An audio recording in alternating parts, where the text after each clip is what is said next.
안녕하세요. 반값보험료 만들기입니다. 오늘은 구독자님 댓글 답변 드리는 Q&A 97편 영상 준비해 봤습니다. 자, 67세인데 고혈압과 당뇨가 있다고 합니다. 어떤 보험 가입해야 되는지 질문이 있으셔서 보험에 사실 정답이 어디 있겠어요. 네, 제 관점에서 한번 설명드려 보려고 하고요. 1세대 실비에서 보험료가 비싸서 4세대로 전환을 하려고 했는데 실손 전환이 안 된다고 하십니다. 어떤 이유 때문에 그런 건지 또 어떻게 해야 될지 한번 말씀드려 볼게요.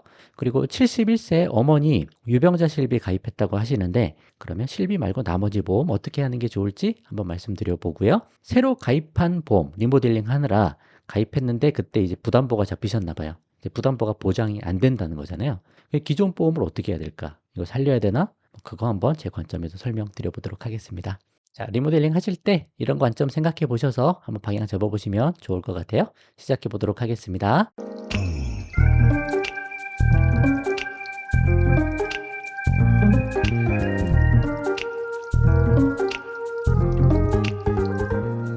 자, 67세 남성, 고혈압, 당뇨 있는 사람은 어떤 보험 들어야 할까요? 라고 하셨습니다. 일단 대한민국에서 성인이면 제가 말씀드리는 기준은 항상 2 플러스 1이다. 이거 외에 다른 보험 최대한 가입하지 말자. 왜냐? 60대 이후에 보험 해지가 많아지거든요. 왜냐하면 실손보험료가 계속 올라가고 그리고 소득은 줄어들기 때문에 이거 자꾸 생각나서 이 보험 저 보험 가입했다가 결국 10년 납입도 못 채우고 다 중간에 해지하는 겁니다. 그래서 보험회사 수익으로 다 가는 거예요.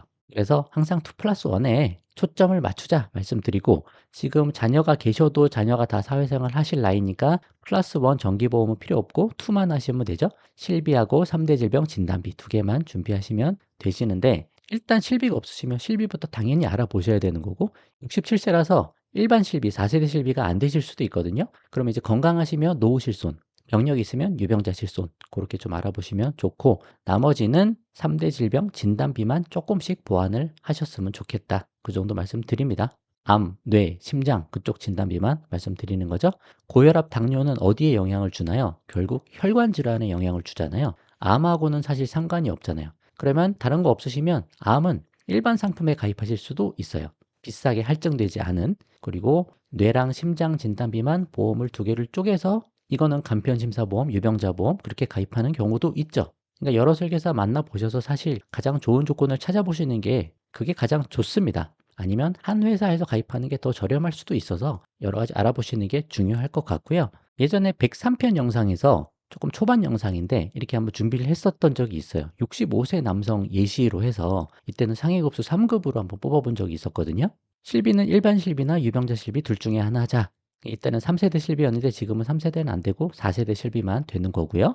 근데 67세면 일반 실비가 안 될 수 있으니 유병자 실비하고 노후 실손 둘 중에 하나 알아보시면 되고 3대 질병 진단비 보험 하나만 더 추가하자. 67세니까 20년 갱신형 상품 준비하셔도 괜찮죠.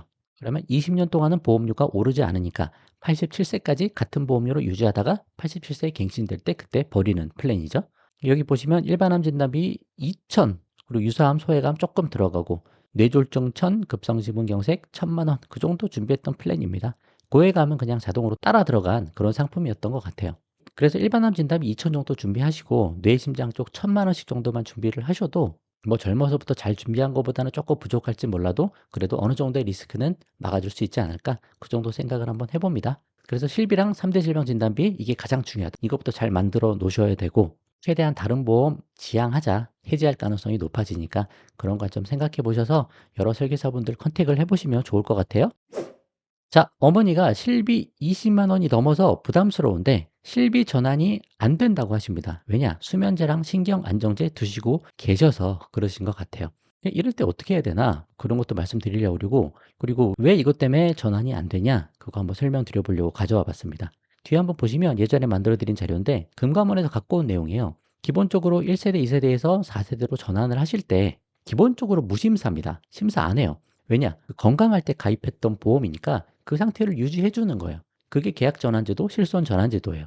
같은 회사에 1세대, 2세대, 3세대 실비를 4세대로만 전환을 해주는 그런 거죠. 그러니까 심사가 없는데 일부 사항을 제외하고는 별도 심사 없이 다 4세대로 전환할 수 있는데 그 일부 사항이 뭐냐? 이런 것들이다 이거죠.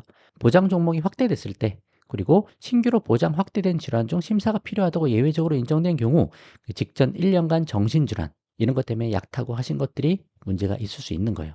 아까 앞에 보시면 수면제랑 신경안정제 이런 것들이 영향을 줄 수 있는 거죠. 그래서 보험회사마다 조금씩 차이가 있을 수 있습니다. 이런 고지사항이. 어쩔 때는 뭐 허리 디스크 돈다는 데도 있고. 그래서 가입한 회사랑 잘 이야기해 보셔야 되는데, 만약에 직전 1년간 정신질환 치료 요것만 본다고 하면 사실은 실손 전환을 좀 뒤로 미룰 수도 있죠. 그럼 조금 이제 건강이 좋아지셔서 이제 약을 안 드셔도 되는 상황이면, 그러면 그때 이후로 한 1년이 지나고 그때 전환하는 거를 한번 알아보시는 방법이 있을 수 있을 것 같습니다. 물론 이번에 한번 전환하려고 시도를 했다가 실패한 케이스라서 보험회사가 나중에 어떻게 반응할지 그건 잘 모르겠는데, 일단 그런 방법도 한번 생각을 해 보시고, 그래도 전혀 안 된다. 근데 1세대, 2세대 너무 부담돼서 유지를 못 하겠다. 그러면 버티다가 이거를 해지하고, 그거보다 유병자 실손이 조금 더 저렴할 수 있으니까 유병자 실손으로 넘어가는 방법도 있을 수 있고, 그것도 여의치가 않다. 그러면 그때는 병원비 통장 만들어서 저축해야 되는 거, 그 정도 방법이 있을 것 같아요. 참 이게 까다로운 부분인데, 일단 어떻게든 나중에 건강하실 때 한 1년간 그런 게 없을 때 전환을 시도해 보시는 거, 그리고 안 되면 유병자 실비라도 나중에 알아보시는 거, 병원비 통장 만들어서 노후 자금 잘 대비하는 거, 그런 정도 생각을 하시고 잘 풀어가 보셨으면 좋겠습니다. 다른 분들도 한번 참고를 해 보시라고 이런 거 말씀드리는 거예요. 내가 전환해야 된다. 그럼 전환하기 전에 이런 정신질환 치료 이력 이런 것들이 있는지 잘 파악하시고 보험회사에 한번 먼저 물어보시고 그렇게 넘어가시는 방법을 생각해 보시면 좋을 것 같아요. 자, 안녕하세요. 방송 보고 53년생 엄마 유병자 실비 가입시켜 드렸고요. 7만 5천 원 정도라고 합니다. 잘하신 거예요. 일반 실비 안 되면 유병자 실비라도 가입을 하시는 게 좋다 말씀드리죠. 10년 전에 가입한 어느 보험이 12월 만기인데 보장도 그때까지라고 합니다. 그때 이제 보장이 다 끝나나 봐요. 다른 보험 하나가. 그럼 실비만 남아있는 그런 개념인가 봐요. 그래서 다시 보험 들어드려야 하는데 암내 심장 진단비만 넣어드려야 하는지, 다 넣으면 보험료 부담되실 것 같아서요. 어떤 담보를 중점으로 가입시켜 드려야 할까요? 라고 하셨습니다. 53세시면 한 70세, 71세 그 정도 되시는 것 같아요.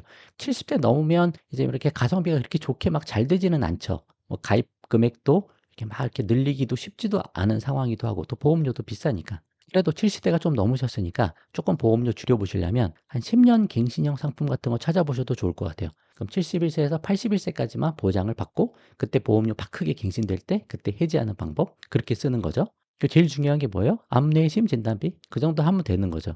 암이 아무래도 많이 걸리니까 1000에서 2000, 2000이 안 되면 1000이라도 준비하시고, 뇌심장 쪽도 500에서 1000, 1000 되면 1000 정도까지 준비하셔도 좋고, 다른 거 웬만한 거는 다 빼시는 거죠. 실손이 그래도 유병자 실손이 살아 있으니까 3대 진단비만 1000에서 2000 사이로 조금씩 넣으시고 한 10년 갱신형 정도 해서 여러 회사 비교해서 가장 좋은 조건 찾아서 가입하시면 그거라도 해 놓으시면 조금이라도 안심이 되지 않을까, 그렇게 좀 생각을 합니다. 이거 외에 자꾸 다른 보험 가능하면 지양하시고요. 그런 방법 한번 생각해 보시면 좋을 것 같아요.